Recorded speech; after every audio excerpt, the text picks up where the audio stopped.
Hello दोस्तों, क्या हाल चाल भैया। आज है मैच लखनऊ और दिल्ली के बीच में, दिल्ली कैपिटल्स और लखनऊ सुपर जायंट्स। दिल्ली दोस्तों हमारी जान है, दिल्ली में रहते हैं तो भाई साहब दिल्ली की तो बात करेंगे करेंगे। दिल्ली की टीम भले ही कैसी परफॉर्म करती हो, लेकिन हम लोग दिल्ली को तो सपोर्ट करेंगे ही करेंगे जो दिल्ली में रहने वाले हैं। और लखनऊ सुपर जायंट्स वो भी भाई साहब दिल के बहुत करीब है, क्योंकि योगी जी की जो राजधानी है लखनऊ, उसकी टीम है लखनऊ सुपर जायंट्स। तो योगी जी को भी प्यार करते हैं और दिल्ली को भी प्यार करते हैं। तो बहुत पेशो पेश में है दोस्तों कि किसको सपोर्ट करें किसको नहीं। लेकिन भाई साहब दिल्ली में पैदा हुए हैं तो दिल्ली को ही सपोर्ट करेंगे। आज कहाँ पे मैच है दोस्तों? इकाना स्टेडियम में मैच है आज लखनऊ के अंदर। बारिश आने की उम्मीद है? नहीं है, बिल्कुल नहीं है बारिश आने की उम्मीद। टॉस जीतकर क्या करना चाहिए? टॉस जीतकर भाई साहब आप चाहे बैटिंग लें या बॉलिंग लें, रत्ती भर भी फर्क नहीं पड़ेगा। पिच नंबर 4 पर जो है मैच होने जा रहा है। बैटिंग विकेट रहने वाली है दोस्तों, इसलिए बहुत ज़्यादा, क्योंकि ड्यू नहीं आने वाली है। टेम्परेचर लगभग 27-28 के करीब रहेगा मैक्सिमम टेम्परेचर, तो बहुत ज़्यादा फर्क नहीं पड़ने वाला है। ड्यू ना आने की वजह से आप चाहे बैटिंग करें पहले या बॉलिंग करें, पिच लगभग 40 ओवर तक सेम ही रहेगी। बॉल में कोई फर्क नहीं आने वाला है। एवरेज स्कोर की बात करूं दोस्तों, तो एवरेज स्कोर जो है इस मैदान पर रहता है 187। तो आप टॉस जीतकर चाहे बल्लेबाजी लो या गेंदबाजी लो, 187 अगर आप कर जाते हो तो वो एट पार स्कोर है। वैसे एक रिकॉर्ड बता दूं दोस्तों, जो कि दिल्ली वालों का दिल ये रिकॉर्ड सुनकर खुश हो जाएगा। चाहे 2024 का आईपीएल हो, चाहे 2025 का आईपीएल हो, दिल्ली जो है वो लखनऊ से आज तक हारी नहीं है पिछले 2 सालों में, पिछले 2 आईपीएल में। और सबसे बड़ी बात, उसमें से 2 मैच तो लखनऊ के इसी स्टेडियम पर हुए थे, 2024 में भी एक और 2025 में भी एक। बाकी के 2 जो मैच हैं दोस्तों, वो एक दिल्ली के फिरोजशाह कोटला में हुआ था और एक वाइजैग में हुआ था, वो भी दिल्ली जीती थी। टोटल 7 मैच हुए हैं दोनों टीमों के बीच में, जिसमें से कि 3 जो है वो लखनऊ जीती है और 4 जो है दिल्ली जीती है। और दिल्ली पिछले चारों में चारों मैच जीत चुकी है। तो क्या लखनऊ अब यहाँ से ये चाहेगी कि भाई साहब ये मैच जीतकर जो है 7 में से 4 मैच, क्योंकि दिल्ली जीत चुकी है, तो 8वें मैच में 4-4 की बराबरी कर दें? या फिर दिल्ली पूरी कोशिश करेगी कि भाई साहब जो उनकी विनिंग स्ट्रीक चल रही है वही चलती रहे? भाई दिल्ली वाला हूँ तो मैं तो यही चाहूँगा कि दिल्ली की विनिंग स्ट्रीक जो है वो चलती रहे। तो टॉस जीतकर क्या करना था वो तो मैंने आपको बता दिया भाई साहब। चलो ये भी बता देता हूँ कि आज के मैच में होने क्या वाला है। मेरे हिसाब से आज का जो मैच है उसमें दिल्ली टॉस जीतेगी और दिल्ली टॉस जीतकर जो है पहले बैटिंग चुनेगी। स्कोर मारेगी वो लगभग लगभग कह लीजिए 200 के आसपास का। अब वो 195 भी हो सकता है और 210 भी हो सकता है, 205 भी हो सकता है, बट 195 से ऊपर मारेगी इसकी पूरी उम्मीद है। लखनऊ जो है उसको चेस करने की कोशिश करेगी लेकिन कर नहीं पाएगी और दिल्ली जो है 15 से 20 रन से ये मैच जीत जाएगी। वहीं अगर उल्टा होता है कि लखनऊ जो है टॉस जीतती है और लखनऊ जो है वो पहले बैटिंग करती है, जो भी टीम जीतेगी मुझे ऐसा लगता है कि रन बनाकर जो है दूसरी टीम पे प्रेशराइज करने की कोशिश करेगी। तो मेरा ऐसा मानना है कि भाई साहब आप लखनऊ अगर बैटिंग करती है तो शायद 170 से 180 रन तक बना पाए, उससे ज़्यादा ना बना पाए। आपको हो सकता है ये लगे कि मैं दिल्ली वाला हूँ इसलिए मैं दिल्ली को प्रेफर कर रहा हूँ, लखनऊ को कम रख रहा हूँ। ऐसा नहीं है दोस्तों, जब आप टीम देखेंगे तो आपको क्लियर पता चल जाएगा कि कौन सी टीम इस वक्त बेटर नज़र आ रही है।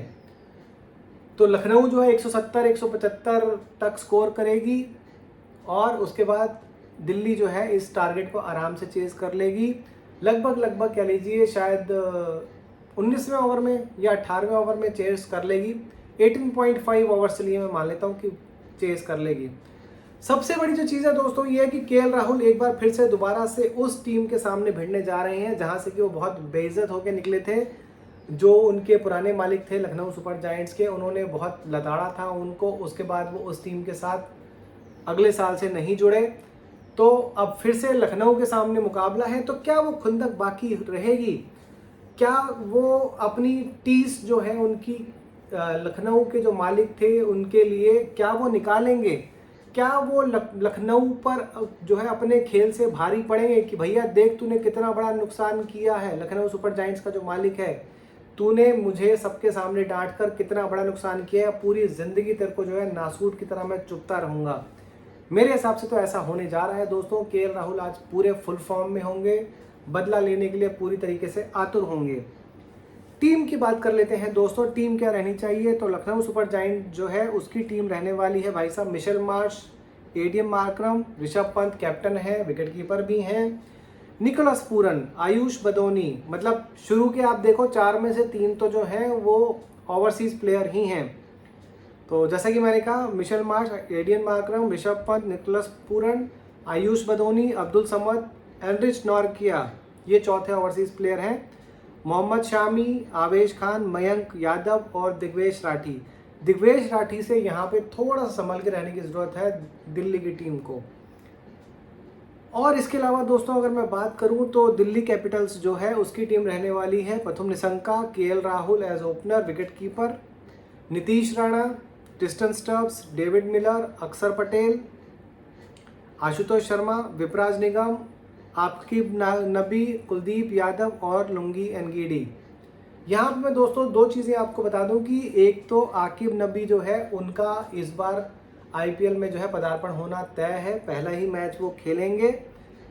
विपराज निगम से बहुत ज़्यादा संभल के खेलने की ज़रूरत है, जितने भी लखनऊ सुपर जायंट के जो भी बैट्समैन हैं। तीसरी चीज़ दोस्तों कि कुलदीप यादव जो हैं वो ज़्यादा भारी पड़ने वाले हैं ऋषभ पंत के ऊपर।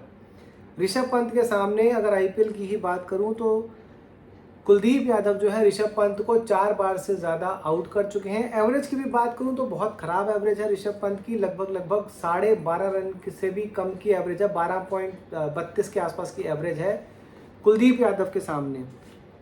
तो जैसे ही ऋषभ पंत आएंगे उनका सामना करवाया जाएगा कुलदीप यादव से, तो वहाँ पर बहुत इंटरेस्टिंग रहेगा दोस्तों, देखना रहेगा कुलदीप यादव कितनी जल्दी आउट कर पाते हैं ऋषभ पंत को।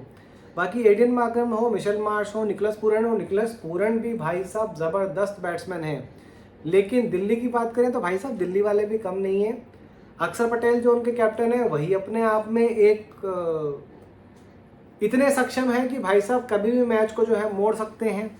अच्छा, इसमें अगर दोस्तों मैं बात करूं कि इम्पैक्ट प्लेयर कौन कौन हो सकता है, तो मेरे हिसाब से जो है एलएसजी का इम्पैक्ट प्लेयर हो सकता है, या तो मैथ्यू बिट्स हो सकते हैं, या फिर यहाँ पर मयंक यादव अगर पूरी तरीके से फिट होते हैं तो वो हो सकते हैं यहाँ पर इम्पैक्ट प्लेयर। वनेंदु हसरंगा यहाँ पे नहीं खेल रहे हैं दोस्तों, ये आपको पता है। मिशेल मार्श भी जहाँ तक मेरा आइडिया है, नहीं मिशेल मार्श तो अवेलेबल है, आई थिंक कौन, हाँ दिल्ली की तरफ से अवेलेबल नहीं थे। दिल्ली की तरफ से दोस्तों मिशेल स्टार्क जो है वो अवेलेबल नहीं है, वो शुरू के कुछ मैचेस में नहीं खेल पाएंगे, हालांकि उनकी शायद हो सकता है रिप्लेसमेंट भी लेनी पड़े दिल्ली को। खैर इम्पैक्ट प्लेयर की बात करते हैं तो इम्पैक्ट प्लेयर मुझे ऐसा लगता है दोस्तों कि यहाँ पर अभिषेक पोरेल जो है वो इम्पैक्ट प्लेयर हो सकते हैं अगर ज़रूरत पड़ती है दिल्ली के लिए, या फिर नटराजन को बॉलिंग में लेके आया जा सकता है अगर ज़रूरत पड़ेगी तो। बहुत ज़्यादा ज़रूरत पड़ने की उम्मीद नहीं है दोस्तों। पृथ्वी शॉ ये हो सकते हैं, बहुत हद तक पॉसिबिलिटी है कि पृथ्वी शॉ को भी जो है वो एज इम्पैक्ट प्लेयर खिलाया जा सकता है, लेकिन वो तभी होगा जबकि लखनऊ पहले बैटिंग करे, पूरी बॉलिंग खत्म हो जाए, तो फिर एक बॉलर को हटा के जो है दिल्ली फिर पृथ्वी शॉ को लेके आ सकती है ओपन करने के लिए। तो पृथ्वी शॉ के चांसेस कम हैं, लेकिन बाकियों के जो हैं, जैसे मैंने बाकी 2 नाम लिए, उनके चांसेस पूरे हैं दोस्तों। तो भाई साहब ये है आज का हिसाब किताब कि दिल्ली जो है मैच जीतने वाली है। मैंने आपको बता दिया 15-20 रन से जीतेगी, और चेस करना हुआ टारगेट तो चेस भी कर जाएगी 18.45 ओवर्स में। रात को 10:15 बजे फिर से लाइव जुड़ेंगे भाई साहब, ठीक है। आरामदायक मैच रहने वाला है, कल की तरह जो है कोई बहुत ज़्यादा ऊपर नीचे मैच नहीं रहने वाला है। तो मिलकर देखेंगे दोस्तों हम लोग। बाकी 7-7:15 बजे हम लोग आएंगे, बैठ के बात करेंगे टॉस जीतने के बाद किसने क्या किया, क्या स्कोर की एक्सपेक्टेशन है, क्या रहने वाला है। तो चलिए मिलते हैं फिर रात को 7:15 बजे, ठीक है। सी यू सून, लाइव जुड़ना जरूर, धन्यवाद।